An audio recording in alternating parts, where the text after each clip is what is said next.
This is Sam, and he's going to tell us about some renovations he's doing on his truck. Yep. So we have a 1970 F100 here. It started its life out in Phoenix, and it was turned into a drag racing truck probably, I don't know, 15 years ago ish. And I bought it from some guys in down in El Paso, and it was still set up to drag race. And we're turning it into we're just airbagging the suspension and going to repaint it and do all that stuff. Cool. Yep. Yeah. And here it is. He was working on this when I came. You know, the air suspension and the frame.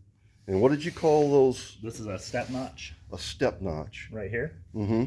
Right. So this allows the axle to travel up higher, so we can get the truck lower. Okay. On big wheels, right? These are 21-inch wheels. Okay. Nice. Right here. It might be easier to get it on the other side. Okay.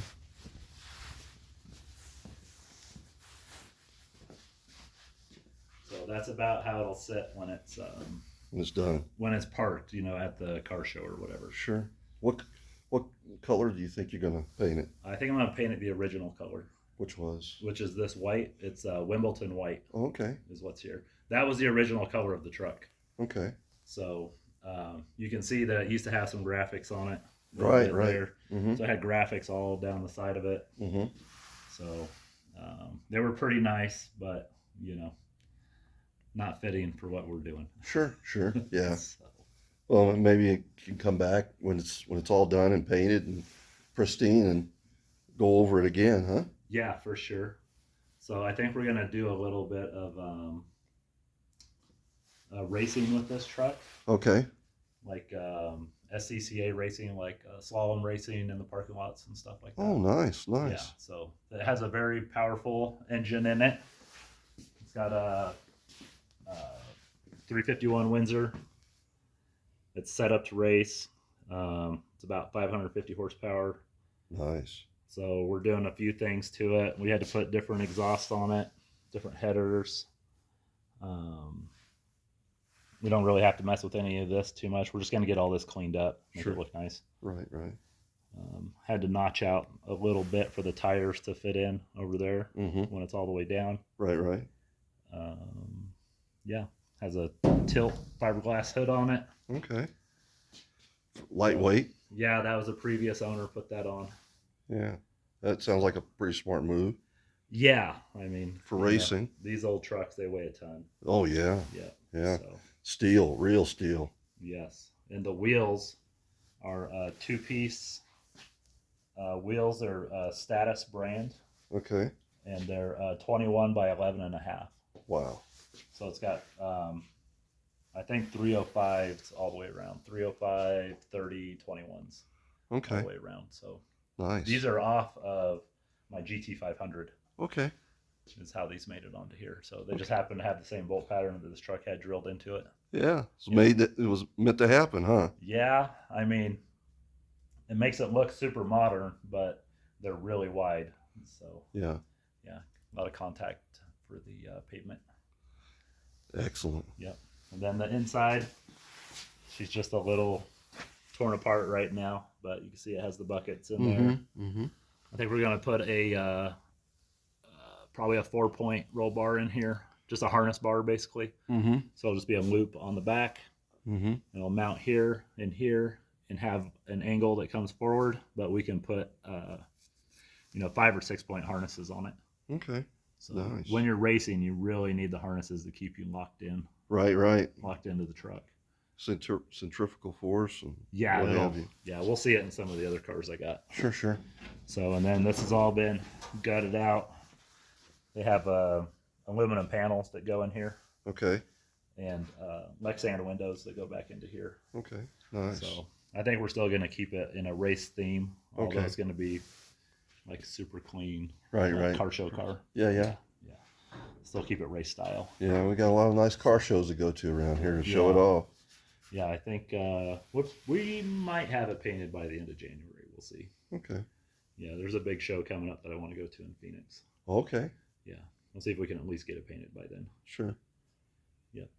So, because getting to the paint is the hard process, right? Right. Like making sure all your metal works straight, all your body works straight. Is there some stuff you put on it like Rust-Oleum to keep it, from developing rust before you paint it? No, like this kind of rust right here. This is from like handprints. Uh-huh. So we'll just sand that back down. Okay. So we'll just from just doing Touching. this type of stuff. So we'll just sand that Oxidation. back down. Yeah, just being sweat in your hands or whatever. Mm-hmm. So we'll sand that back down and do all the body work on this bed. And the cab's pretty straight. The doors are pretty straight. The fenders are pretty straight. Those are going to be very minimal body work. The hood, it's not a very thick glass hood, so it's going to be a little wavy. But we'll block it out as best we can and make it as straight as we can. Sure. So if it was a nicer, thicker hood, you see how it's kind of flimsy? Right. Yeah, if it was nice and thick, we could get it really straight. But with as flimsy as it is, we're only going to be able to do so much with it. Sure. So, and that's another reason for keeping it white. Right. So it doesn't show as much. Yeah, it doesn't show as much. Right. So it's got a good front clip on it, or grill.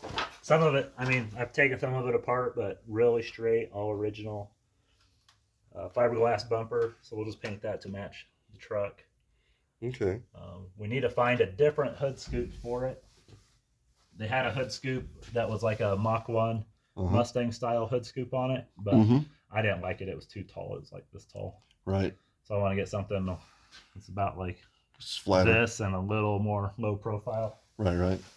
And I haven't decided yet, but I might paint it to match the wheels. Like just paint the hood scoop gold or something. Right. So it'll stand out, contrast. Just do a little something like that. A little two-tone effect. Yeah. So, but other than that, this truck is ultra straight. It's a super nice truck. Yeah. So the guys I bought it from, they sell they got a bunch of stuff on Marketplace. They sell out of Fabens, and I think they just buy stuff and flip it. Okay. Because they have like super high-end stuff, and then they have like people's drag race projects. And right. They've just got a warehouse full of stuff down there, full of like blown supercharged engines and all that kind of stuff. So nice. Yeah. But it didn't look like they were really building anything. So I think they just got deep pockets and they're just flipping stuff. Yeah. Own it for a minute and then on down the road it goes. Pull some profit and go. Yeah. Like this truck, they couldn't get it running right. And it had a like full race Holley carb on it. So the thing doesn't idle below like 2,000 RPMs. So I pulled that off and just threw an Edelbrock on it, just a 650. And it cranked right up and drove it around no problem. Cool. So that was the main reason they said they were getting rid of it, because they couldn't get it to run. Right. Yeah, and it just needed a carburetor change. And somebody that knew what they were doing, huh?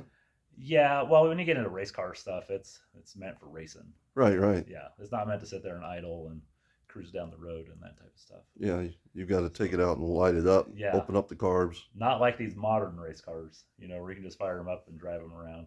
Right. Type of stuff. So, but yeah, so I started shaving the stake pockets. Okay. Had the stake pockets right here. So I just shaved these the other day when I had to put in these supports under the bed. Right. Under the bed rails.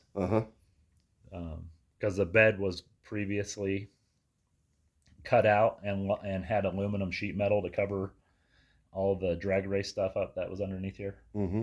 So we just took all that out and had to reinforce this. Like I said, shave all the stake pockets. We put a roll pan in it. Okay. Down here. So this is the roll pan right here. Okay. So that takes the place of the old bumper. Okay. So this roll pan is made by one of my friends from out in California. Okay. So I've had this one sitting here for a while though. Like I've had it for like 10 years. Okay. So I had another one of these that I never put it on. So I just had it chilling. So I threw it on there. Will you put a stabilizer bar on there, or would one fit? For what? Just You know. Oh, for a sway bar? Yeah. Oh no, we're not gonna put a sway bar on here. Okay. We might. We'll see. Okay. We'll see how much room we got. So I mean, you can make them in any design, right? It's not like it has to come from underneath. Right. If we get into some serious racing, maybe. But Yeah. I don't think we're going to get into serious racing. Not Okay. with this truck. Sure. Okay. Yeah, I think this is just going to be eye candy. Yeah. Show. Yes. So I think I'm going to put a instead of putting a tailgate on here, Mm-hmm. they have a my buddy that makes these roll pans. He Uh-huh. makes tailgate skins. Uh-huh. So I think we're going to make a skin and just put a skin on here that we can just put the Zeus fasteners in it. Uh-huh. So they're just quick connect fasteners. We just pull the whole thing off. Sure. Nice and easy. Yeah, because we're going to need to be able to get to all of this. Oh yeah, definitely. Easy access. Yeah, and we're going to put a tonneau cover on here. We're going to build one. So we need to build a frame underneath all of this, and then we're just going to do a two-piece tonneau cover. So Uh-huh. rigid up here, Okay. and then this portion of it we'll be able to open. Okay. And then we can take the tailgate skin off, and we can get in here and mess with what we need to mess with. Right, right. Get to it, easy access. Yes. So I think we're going to change that panhard bar. Okay. That was just kind of a concept we came up with, but I don't really like it right now. So Okay. I think we're going to do something else to make it more triangulated. Okay. So it come from both sides instead of the one side. Sure. So when it comes from one side, it pushes the axle. Right, and you don't want that. Left or right. No, I mean it's not bad if it's going to be in a fixed position all the time, the Right. suspension. Mm-hmm. But since it has the airbags, you know, as it lifts, that axle will pull this way. Right. It'll pull to the left, and as it lowers down, it'll push to the right. Mm-hmm. So, but if we triangulate it, you know, Keeps the center. take this out and put two bars like this, Mm-hmm. then I'll just keep it in the center all the time. Right. So, It's a great idea. yeah. And then these big bars were already from the drag racing stuff. Uh-huh. So we just kept them in there. They go all the way up front to the transmission. These ladder bars or whatever you want to call them. These pieces of 2x3, Right. 2x4, whatever that is. Mm-hmm. Yep. Nice. So, yeah, should be pretty good. You know, they cut a lot of stuff out of this thing for weight savings. So, you know, there's not a lot of stuff going back into it. Right. So, yeah, that'd be good. Nice little burnout machine. Yeah. Yeah. Yeah.